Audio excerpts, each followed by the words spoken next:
In the winter of 1946, the United States Navy assembled the largest polar expedition in human history. 13 ships, an aircraft carrier, thousands of men, and enough firepower to invade a small country, and pointed it at a continent with no enemies, no armies, and nothing but ice. They called it a training exercise. It lasted 8 weeks instead of the 8 months it was planned for, and when it ended, entire crews came home changed, records went missing, and a legend was born that still won't die. This is the true story of Operation High Jump, and the myth that grew out of it.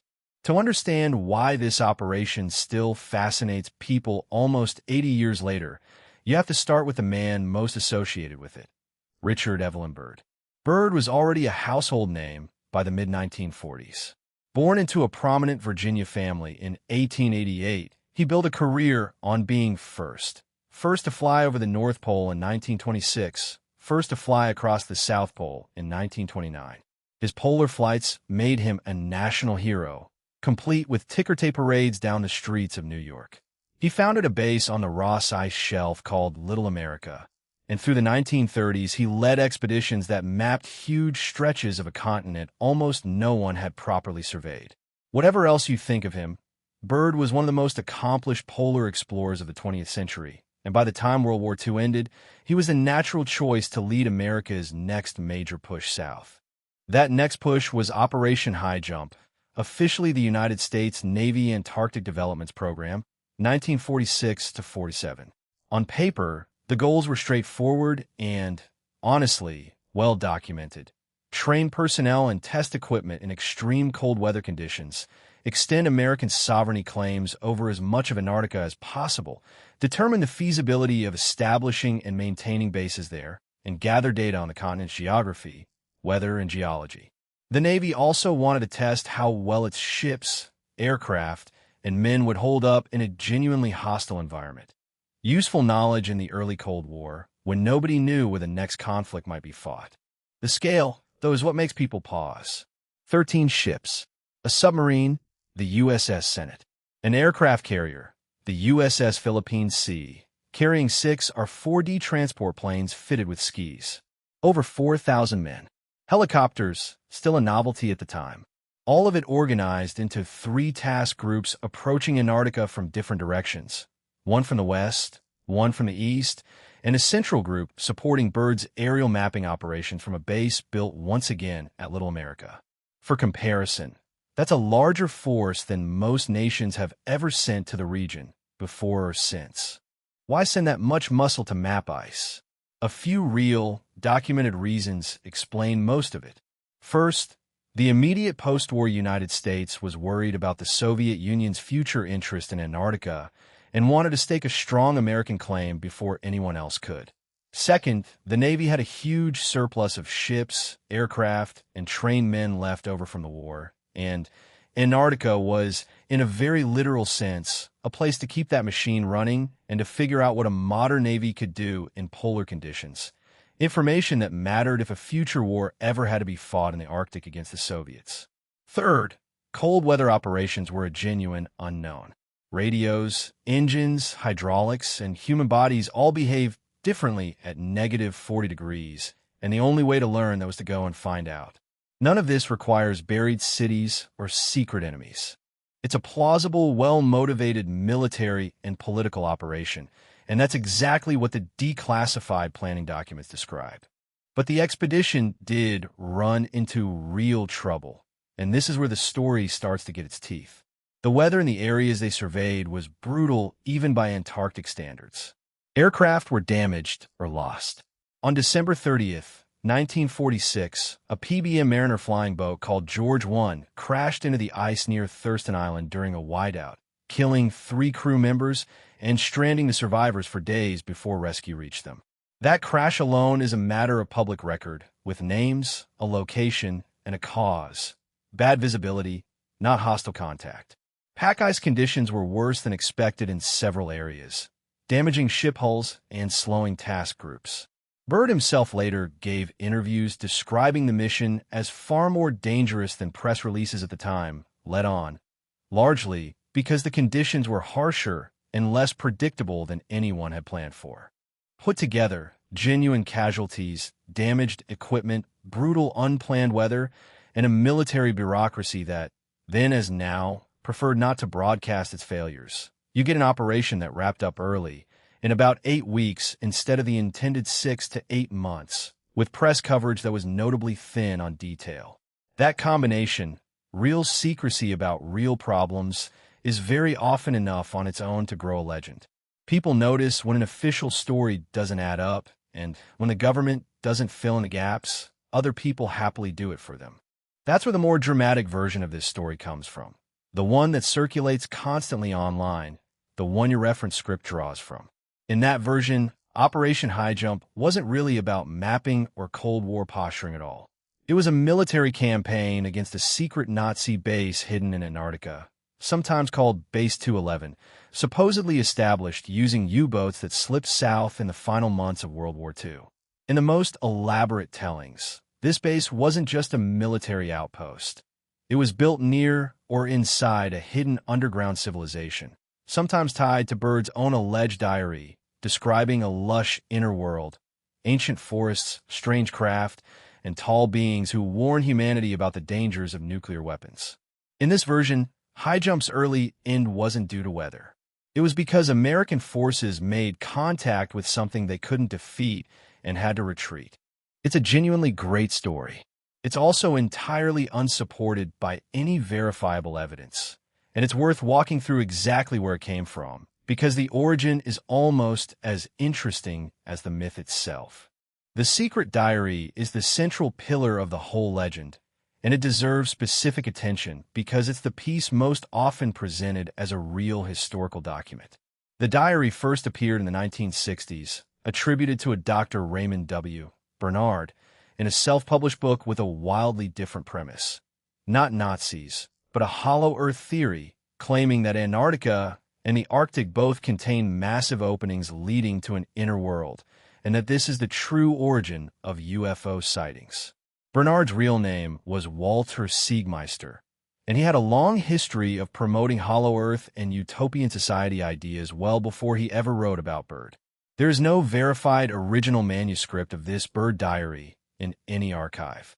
The Byrd family and the Ohio State University Byrd Polar and Climate Research Center, which holds Byrd's actual papers, have never authenticated it, and no credible historian treats it as genuine.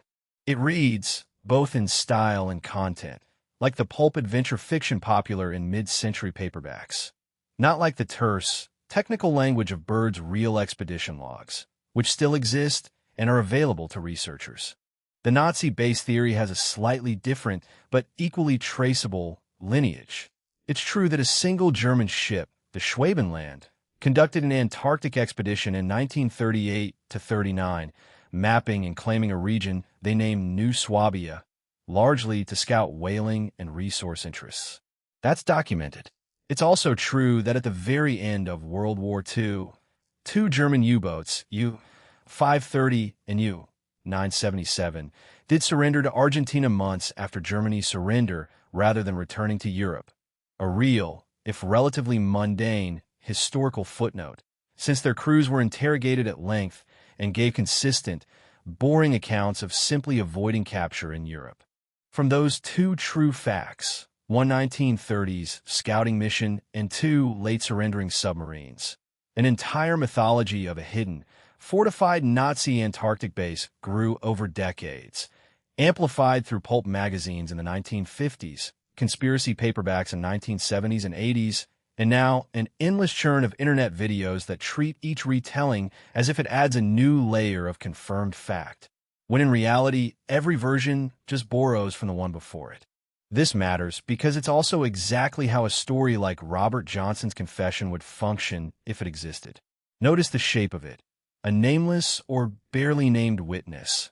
A deathbed setting that conveniently prevents any follow-up questions, second-hand recollections of secret orders given face-to-face, written nowhere, and physical evidence. A tunnel, a stairway, that nobody else has ever independently verified, photographed, or located. That structure isn't unique to this story. It's the standard scaffolding of decades of unverifiable insider testimony, from Antarctic bases to Area 51 to any number of someone talked before they died claims. It's compelling precisely because it can't be checked, and that unfalsifiable quality is a warning sign, not evidence of authenticity. So what actually happened on High Jump? Based on what's really in the record, the expedition photographed and mapped roughly 1.5 million square miles of Antarctic territory, a genuinely enormous contribution to cartography at the time, much of it from the air, using a new technique called trimetragon photography that let crews stitch together accurate large-area maps.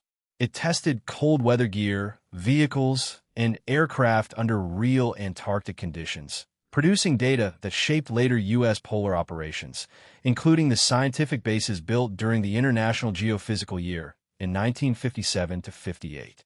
It confirmed just how unforgiving the environment was through the loss of the George 1 crew and other close calls, which is a plausible, well-documented reason for cutting a mission short, that nobody needs to dress up with secret enemies to make dramatic. And it fed directly into Cold War planning, since the Navy now had first-hand experience operating ships, aircraft, and personnel in conditions similar to what an Arctic conflict with the Soviet Union might involve. Byrd's own public comments after the mission get quoted constantly in the mythologized version, especially a remark often summarized as him warning of enemy aircraft capable of flying from pole to pole. What actually happened is a bit more mundane and honestly more interesting in its real context. In a March 1947 interview, Byrd spoke about the need for the United States to defend itself against the possibility of an attack by hostile forces coming over the poles, a reasonable, very on-brand Cold War statement about Soviet capability and the strategic importance of polar regions, made by a man deeply invested in convincing Congress to keep funding polar exploration. It's a quote about geopolitics, not extraterrestrials, and it makes far more sense as advocacy for continued Antarctic and Arctic funding than as an accidental slip about a secret war. None of this means High Jump wasn't genuinely dangerous, secretive in places, or historically significant. It was all three. Military operations, especially in the earliest years of the Cold War, routinely classified real information for real strategic reasons that had nothing to do with aliens or Nazis. Troop movements, equipment performance, casualty details, and territorial strategy were all sensitive by default. Records from mid-century military operations are also, frankly, often incomplete or hard to access, not because of some grand conspiracy, but because of the ordinary, unglamorous reality of decades-old paperwork, reorganizations, and the fact that a lot of it was never digitized. A gap in the record is not the same thing as proof of what filled that gap, and treating every unanswered question as evidence of a cover-up is how legends grow, not how history gets written. The bigger question underneath all of this is why the more sensational version keeps winning out over the true one, decade after decade, retelling after retelling. Partly it's because the true story of High Jump, while impressive, is a story about post-war bureaucracy, Cold War anxiety, and brutal weather. And that's simply a harder sell than aliens under the ice. Partly it's because Byrd himself was a genuinely mysterious, driven figure whose real biography, the solitary near-fatal winter alone at an advanced weather station 1934, the questions that still linger over whether his 1926 North Pole flight really reached the pole, gives the mythmaker's real texture to work with. A slightly ambiguous, larger-than-life historical figure is exactly the kind of person conspiracy theories like to attach themselves to, because there's just enough genuine mystery to make the leap to invented mystery feel smaller than it actually is. So where does that leave the story you might have heard? The one about a 99-year-old sailor finally breaking his silence about a concrete stairway carved into the ice. As far as any verifiable record shows, there is no historical figure named Robert Johnson connected to Operation High Jump whose testimony has ever been authenticated, published, or corroborated by any archive, journalist, or historian. That doesn't necessarily mean every young sailor's private memory of a strange, disorienting deployment is fabricated.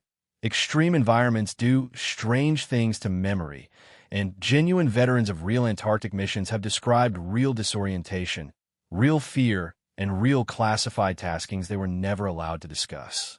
But a story built on an unnamed source, an unverifiable deathbed confession, and physical evidence no one else has ever located is not history. It's the latest version of myth that's been rebuilt generation after generation, out of a few true facts and a great deal of imagination. The real Operation High Jump doesn't need a hidden Nazi base or a secret civilization to be worth talking about. 13 ships and over 4,000 men sent to the bottom of the world in the first winter after the deadliest war in human history, mapping a continent almost no one had seen, testing the limits of what people and machines could survive, all while the Cold War was quietly taking shape around them. That's a story that's true, verifiable, and still worth telling almost 80 years later. Sometimes the real history is the one that deserves the parade.